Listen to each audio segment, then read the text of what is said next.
Alright, so in this video I'm going to talk about some variables. Now I know my students have already watched Surfing Scratcher's amazing video on variables where he drops apples into the box. So I wanted to go into a little more detail than what he does and show a little bit more complex use of a variable. So to do that, I've made my flying cat. My flying cat goes left and right with arrow keys. I got rid of the up and down arrow keys, and what I did was I made him react to a spacebar press. So when I press the spacebar, he's going to switch to Flying Cat Costume A, which makes him look up toward the top, take off like Superman. He's going to move 10 steps up. We're going to set a new variable called flying to 1. And we're going to set our sprite Y variable to the Y position of our cat. Remember, that's how far up and down vertically the cat is on the screen. And then we're going to broadcast a message. Now, that's a new thing, and it's something that our Surfing Scratcher friend puts in a separate video, but I found that they work really well together. So the key is, right now, when we press the space key, we set the flying variable to 1 and we broadcast message 1. Okay, so watch what happens, and then I'll talk you through what happens in the code. So I'm going to press the space bar a few times to get our cat up on the, up in the air flying. So he's taking off, and then when I stop pressing the space bar, he slowly drops down to the bottom. All right. So if you watch over here, the cat flying variable is at 0, and whenever I start pressing the space bar, it switches to 1. Okay?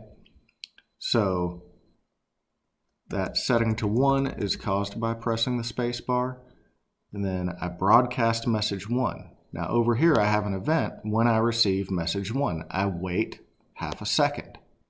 All right? And then I ask, is flying set to 1? If flying is set to 1, then I repeat a block of code. I'm going to isolate this. Sprite Y, I repeat this check. Sorry, I'm having trouble talking here. Is sprite Y equal to minus 140? The reason I have that is because that's our starting position for our cat. And then I'm going to point in direction 90, change Y by minus 5. So I'm going to subtract 5 from our Y variable, or from our Y position. I'm going to set the sprite Y to the new Y position, which is going to be whatever Y is, minus 5. I'm going to set flying to 0 and switch our costume. So let's put that back in there. So we'll go up and see. So that makes it wait a little bit after I've stopped pressing, and then slowly, if you watch this down here, watch this area, you can see it change or increment by minus 5 as it falls. So, oops.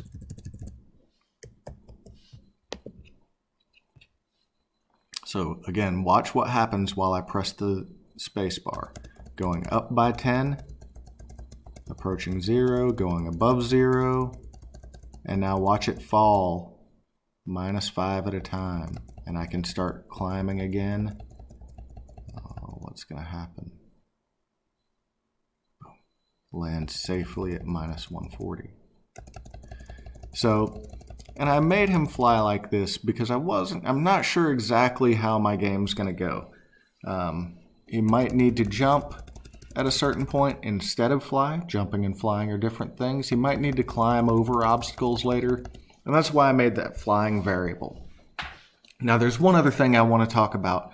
If you look up here, sprite Y and sprite X are just labeled there, and then I have cat flying, flying. And that's because when I made my flying variable, I made it specific to this cat. So let's Let's check that out. So I make a variable, and I have a choice in here. Do I want it for all sprites or for this sprite only? Okay. There's also a cloud variable. We're not going to deal with those at all. Not anytime soon anyway.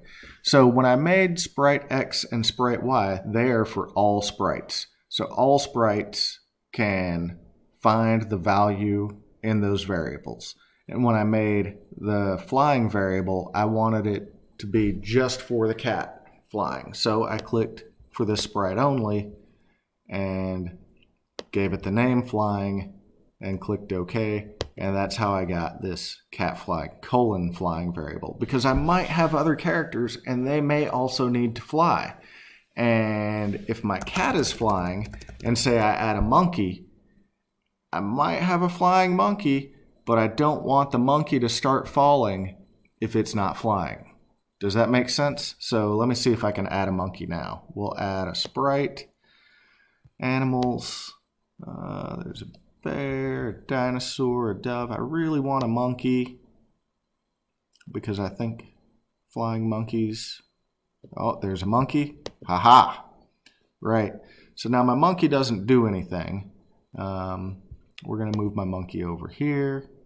We're going to change that size to make it a little smaller. Yeah, that'll work. We'll position it there.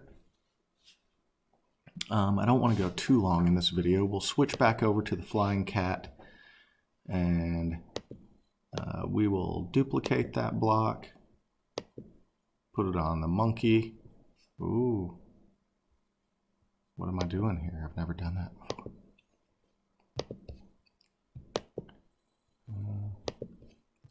Let's see, try this a different way. No, I guess I can't do it that way. What happens if I drop it? Ah, I did get it. Okay, so yeah, we can drag and drop these things onto our sprites. And so now when I click on monkey, when I receive message 1, oh, they're all stacked on top of each other. How inconvenient. So we'll drag those out a little bit. Let me go make a variable here for this sprite only, and we'll call this flying now so we can get a copy. And now, oh, okay, so make a variable for this sprite only, and we'll go mFlying for monkey flying. Okay, so now monkey mFlying, put that over here, and now I should be able to, oh, they both do it. Sweet. Oh. Okay, so I think that gives you an idea. I'm not going to clean up this code to make the monkey work exactly how the cat does, because I think you've got it now, and this video has gotten a little bit long. So have a great day. Again, contact me if you need help. Think about ways that you can use variables in your game or your cartoon to make interesting things happen. Doesn't have to be flying, doesn't have to just be moving. It can be scores, it can be, quantities of items that you pick up. It could be almost anything you can imagine. Have a great time programming. I can't wait to see your projects. Stay safe, stay healthy. Miss you guys. Bye.